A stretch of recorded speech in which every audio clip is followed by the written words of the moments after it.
Hallo zusammen, mein Name ist Lars Wiechert, ich bin ehemaliger Leistungssportler im Rudern, war 13 Jahre in der Nationalmannschaft, zweimal bei den Olympischen Spielen, dreifacher Weltmeister und habe sogar einen Ergo-Weltrekord inne. Folgend werde ich euch zwischen den 6 verschiedenen Ergometern zeigen, wo die Unterschiede liegen. Zum Beispiel im Bremssystem, ob es luftgebremst ist, wassergebremst oder eventuell auch magnetisch oder magnetisch gesteuert. Wie die Geometrie ist, ob es hübsch aussieht, wie das Design ist, ob ihr es bei euch ins Wohnzimmer stellen könnt oder doch lieber in den Keller oder wie sich das Rudergefühl im Verhältnis zum echten Rudern auf dem Wasser anfühlt. Als erstes kommen wir zum Bremssystem. Hier exemplarisch der Water Rower mit Wassertank, bei dem der Widerstand nur über den Füllstand des Wassers geändert werden kann. Ein weiterer Faktor, der bei Ergometern immer wichtig ist, ist die Frage, wie ist die Displaydarstellung. Die Kernpunkte, die dargestellt werden, sind meistens die Schlagfrequenz, der Schnitt auf 500 Metern und auch die Gesamtzeit bzw. die Meter, die man rudert. Das wäre der rudimentäre Display, den viele Ergos bieten. Folgend werde ich euch die Ruderbewegung auf dem Water Rower demonstrieren, sodass ihr einen Eindruck bekommt, wie man darauf rudert bzw. auf diesem Gerät sitzt.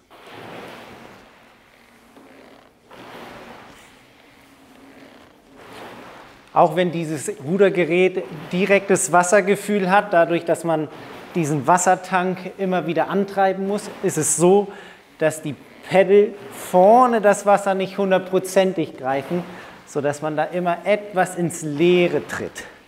Das ist vor allen Dingen bei allen Water Rowern so, weil sie die gleiche Bauweise haben. Gerade für den Hausgebrauch ist es entscheidend, wie platzsparend es irgendwo hingestellt werden kann oder wie das Design auch ist, wenn es direkt im Wohnzimmer steht. Hier im Holzcharakter mit Wassertank bietet es natürlich etwas. Und im Vergleich zu mir, ich bin 1,86 Meter groß, bringt das Ergo natürlich eine enorme Länge mit. Auch wenn wir es irgendwo durch die Gegend rollen können, brauchen wir nach oben hin gut Platz. Preislich sind wir bei wassergebremsten Ergometern zwischen 900 und 2600 €. Gerade wenn wir ein etwas besseres Design nehmen, müssen wir natürlich weiter in die Tasche greifen. Als weiteres Bremssystem haben wir das magnetische Bremssystem. Ihr könnt euch das ungefähr vorstellen wie ein Spinningrad. Man hat eine Schwungscheibe, die ein gewisses Gewicht mitbringt, eine magnetische Bremse, die hier drin sitzt und einen Widerstandsversteller, um die Bremse festzuziehen oder zu lösen. Auch bei diesem Gerät, welches magnetisch gebremst ist, haben wir eher einen rudimentären Display. Klein, nur die Anzeige für die Schlagfrequenz in der Minute, die Wattzahl und auch zeitlich gesehen bzw. die insgesamten Meter.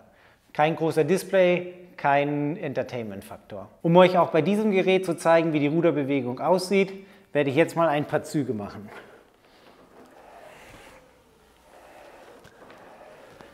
Die gesamte Ruderbewegung fühlt sich nicht gerade natürlich an, aufgrund dessen, dass die Schwungscheibe vorne in der Umkehrbewegung immer einen harten Widerstand hat. Vorteil hingegen ist, dass es sehr leise ist. Bei diesem Gerät sind wir vom Design her eher im Fitnessstudio. Vielleicht nicht etwas, was man sich unbedingt ins Wohnzimmer stellen möchte. Auch von der Größe und von der Gesamtbauweise ist es nicht so, dass man es leicht irgendwo platzieren kann. Im Verhältnis zu meinen 1,86 Körpergröße ist dieses Gerät sehr groß und man kann es nicht zusammenklappen und irgendwo locker platzieren. Preislich sind wir beim magnetischen gebremsten System auch in einer großen Preisspanne. Von 500 bis 3000 € ist alles drin. Da ist die Frage, wie die Bauweise ist, wie bei diesem Gerät. Wenn es robust und stabil ist, dann wird es eher ein Preis Richtung 3000 € sein. Bei einer geringeren Bauweise sind wir auch bei einem kleineren Preisrahmen. Als weitere Variante und die weit verbreitetste sind die luftgebremsten Ergometer. Hier hat man an der Seite meistens eine Klappe, wo man den Lüfterwiderstand auf- oder zumachen kann, um den Widerstand zu verändern, und es ist wesentlich lauter. Da ist natürlich auch die Überlegung, ob man das seinen Nachbarn zumuten möchte. Bei dieser Variante vom Display haben wir eine wesentlich größere Darstellung unserer numerischen Zahlen. Wir haben nicht nur unsere Watt oder die gefahrene Zeit auf 500 Meter und die Zeit, die uns insgesamt angezeigt wird, sondern wir haben auch ein Paceboard oder eine Kraftkurve, die grafisch dargestellt wird. Auch haben wir eine Schnittstelle für Bluetooth, sodass wir andere Apps koppeln können. Und wer richtig sportlich ist, kann bei diesem Gerät auch an Weltmeisterschaften teilnehmen. Bei diesem Rudergerät ganz klar von Vorteil die Geometrie, die sich ein Boot schon ähnlich anfühlt, genauso wie die Gesamtruderbewegung. Auch vom Widerstand sind wir hier ähnlich dem auf dem Wasser. Nachteil, gerade wenn wir in unseren eigenen vier Wänden rudern, ist eventuell die Lautstärke auch dem Nachbarn gegenüber. Bei diesem Gerät haben wir den Vorteil, dass wir es im Gegensatz zu manch anderen auseinanderlegen können.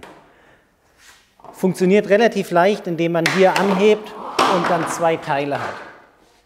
Man braucht natürlich Platz, um dann zwei Teile zu platzieren, aber es ist immer noch besser, als ein riesengroßes in der Gegend zu stehen haben. Zusammensetzen kann man es auch relativ leicht. Ist ab und an nur etwas Gefriemel, wenn man die beiden Geräte ineinander verbinden muss. Preislich gesehen sind wir eben hier auch wieder je nach Modell und Hersteller zwischen 800 und 1500 Euro. Eine weitere Variante ist das dynamische Ergo. Das dynamische Ergo ist auch luftgebremst und vor allem was für Profis. Das Rudergefühl ist sehr nahe und vom Design und Gesamtempfinden auch eher etwas, was in den Kraftraum oder in den Trainingsraum passt, anstatt nach Hause. Dieses Gerät hat eine Bluetooth-Schnittstelle, sodass jeglicher Display, ob Telefon oder Tablet, als Display verwendet werden können. Man braucht die Applikation und dann gibt es relativ viele Einstellmöglichkeiten, die vor allen Dingen dann zum Tragen kommen, wenn man wirklich rudern kann oder im Leistungssport unterwegs ist. Hier zu sehen das dynamische Ergo. Ich sitze möglichst auf einer Stelle, auch wenn mein Rollsitz beweglich ist, und ziehe das Boot bzw. das Lüfterrad an mich ran. Bei diesem Gerät, wie gleich zu hören, ist der Schall sehr laut und vielleicht dem Nachbarn wirklich nicht zuzumuten.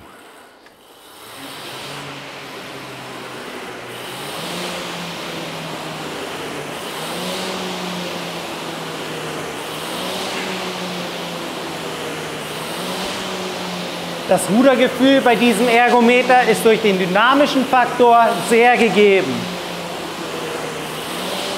Aufgrund des Einsatzgebietes des dynamischen Ergos und der Gesamtlänge ist es eher nicht gedacht, dass es irgendwie platzsparend verstaut werden kann. Es soll an einem Ort stehen und dort wirklich benutzt werden. Je nach Modellvariante bei den dynamischen Ergometern sind wir zwischen 2500 und 3000 Euro. Als Bremssystem, was nicht ganz so verbreitet ist, ist das hydraulische. Nicht wirklich groß einstellbar, ein geringer Bewegungsradius und von der Ruderbewegung auch nicht wirklich das, wie man im Boot sitzt. Der Display dieser Variante bietet kaum was. Er zeigt die Zeit, die Kalorien und die Schläge an, aber sonst auch nichts. Mit der Ruderbewegung hat das nicht viel zu tun, aber für den Preis kann man auch nicht viel erwarten. Klein, kompakt, man kann es gut wegstellen.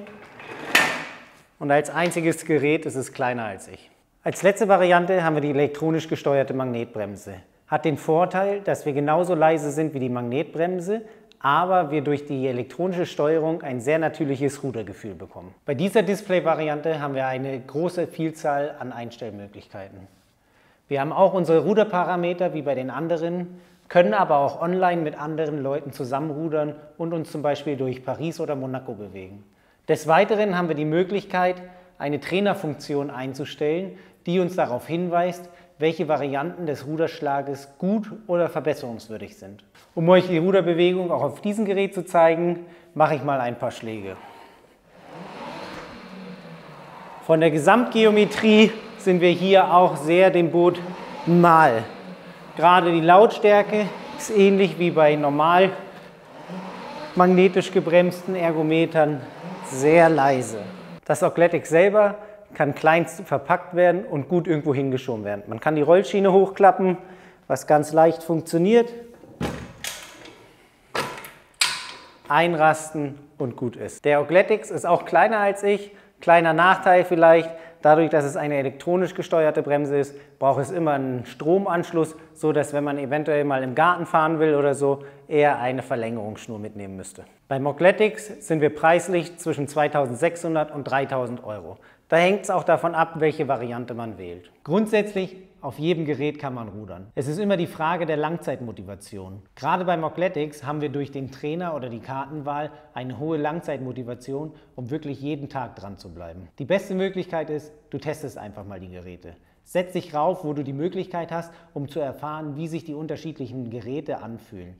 Bei welchem hast du die Möglichkeit, die Einstellung so zu wählen, wie du es möchtest. Ich hoffe, ich konnte euch einen guten Überblick darüber geben, welche Ergometer es auf dem Markt gibt und wo die Unterschiede liegen.